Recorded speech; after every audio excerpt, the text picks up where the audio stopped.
Hola, ¿cómo estás? Espero que estés muy bien, cuidándote durante este tiempo que sabemos que es especial y es diferente. Durante esta semana lo que vamos a tratar de hacer es consolidar algunas ideas que hemos trabajado respecto a estas uniones que existen entre los átomos. Esta imagen ya la habíamos visto antes, pero creo que es bueno que la repasemos nuevamente. En el lado izquierdo tenemos lo que se conoce ahí como el mundo macroscópico y en el lado derecho tenemos el mundo microscópico. ¿Sí? Si podemos fijarnos, tenemos tres sustancias conocidas: el diamante, el cobre y el cloruro de sodio.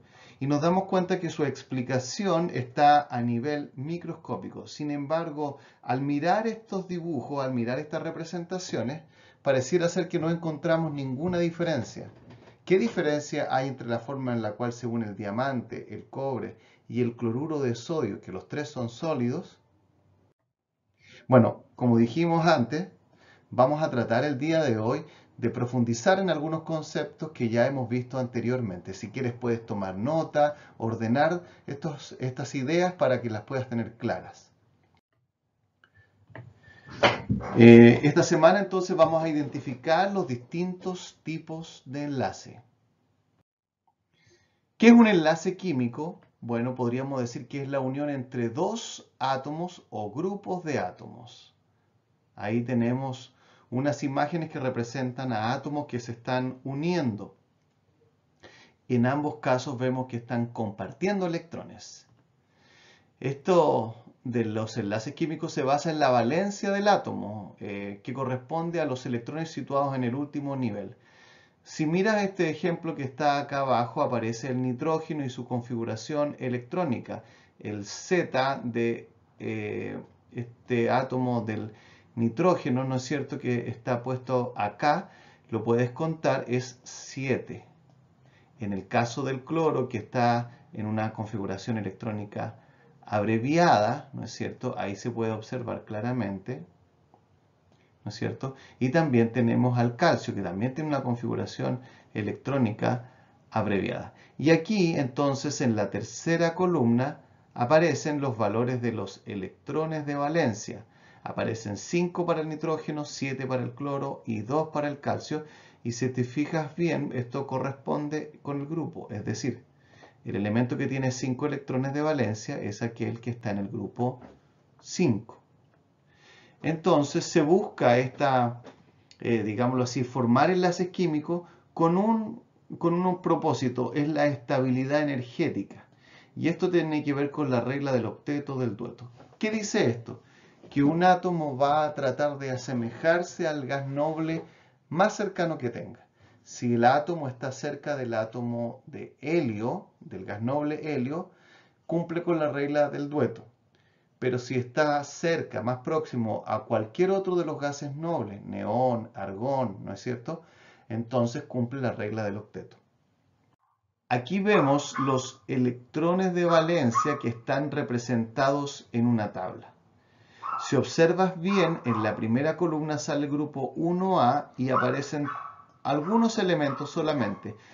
Todos ellos salen representados con un solo punto que representa lo siguiente: en el último nivel de energía, cada uno de ellos tiene solamente un electrón.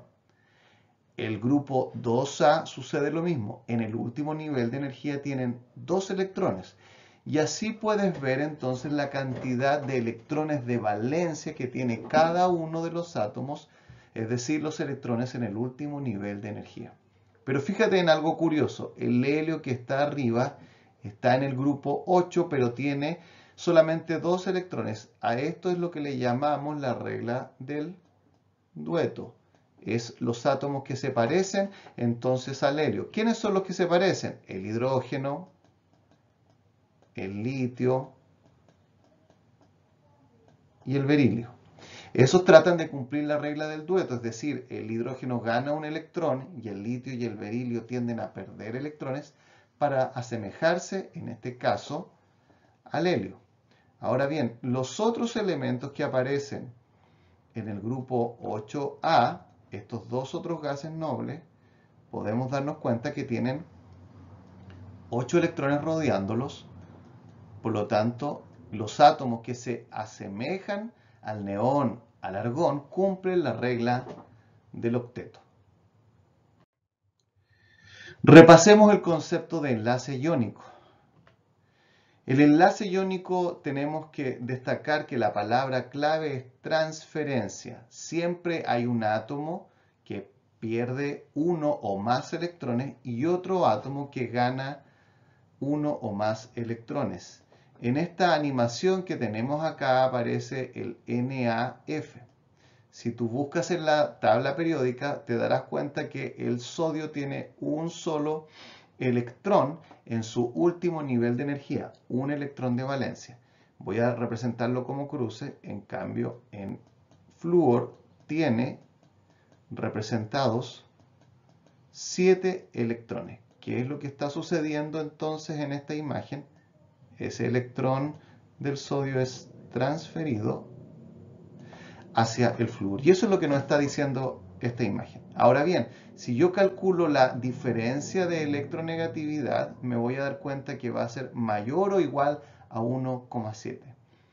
En definitiva, podríamos decir lo siguiente. El enlace iónico se forma entre átomos que son metales, grupo 1, 2 o a veces del 3A, con raras excepciones el aluminio, por ejemplo, con elementos del grupo 6 o 7A, no metales, nitrógeno, oxígeno, flúor, cloro, esos tipos de elementos.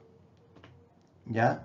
Ahí tenemos algunos ejemplos de sustancias iónicas. Forman redes cristalinas, conducen la electricidad cuando se disuelven en agua, tienen puntos, ¿no es cierto?, de fusión y de ebullición que son altos y por lo tanto a temperatura ambiente son sólidos y son malos conductores térmicos. Repasemos ahora el concepto de enlace covalente. En el enlace covalente tenemos que la palabra clave es compartición o compartir. Se comparten uno o más pares de electrones entre dos átomos, como lo decíamos antes, para asemejarse al gas noble más cercano.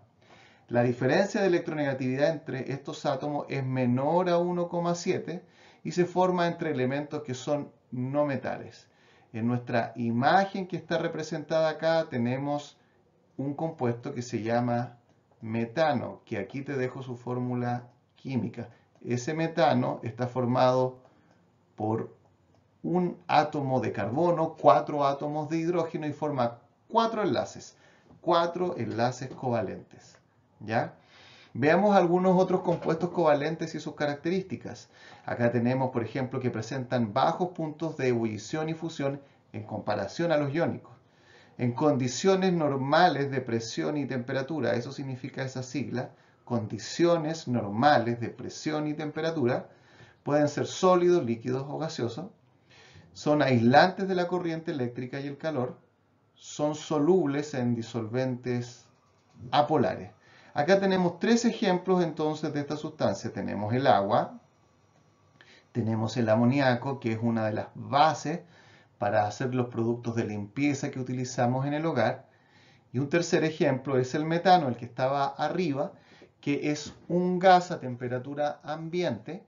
Y esta sustancia es parte de lo que se obtiene en el gas natural.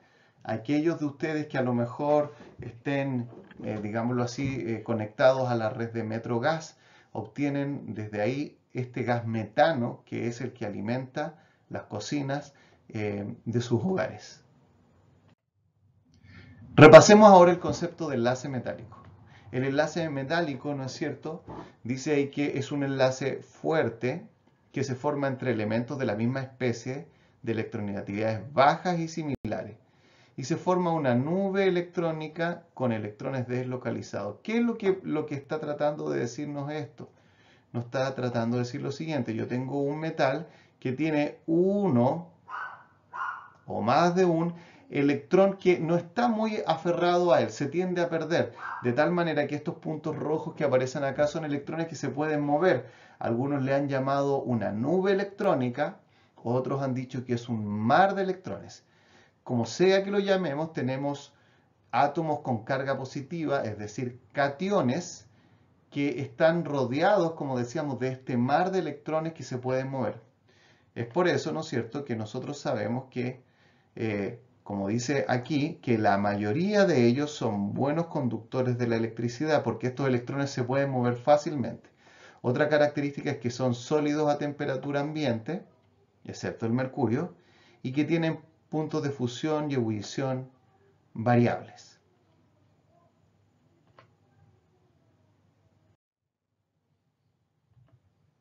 Contestemos algunas preguntas. Con respecto a los enlaces metálicos, ¿cuál de las siguientes afirmaciones son correctas? Detén un minuto el video y trata de contestar esta pregunta. Bien, si ya la contestaste, podrás darte cuenta entonces que la respuesta correcta es la E. Todas ellas son correctas. Los electrones se encuentran deslocalizados. Existe una gran movilidad de electrones y las sustancias que forman este tipo de enlaces son generalmente maleables. Se pueden moldear. Veamos una segunda pregunta. Detén el video, lee la pregunta y trata de buscar la respuesta correcta.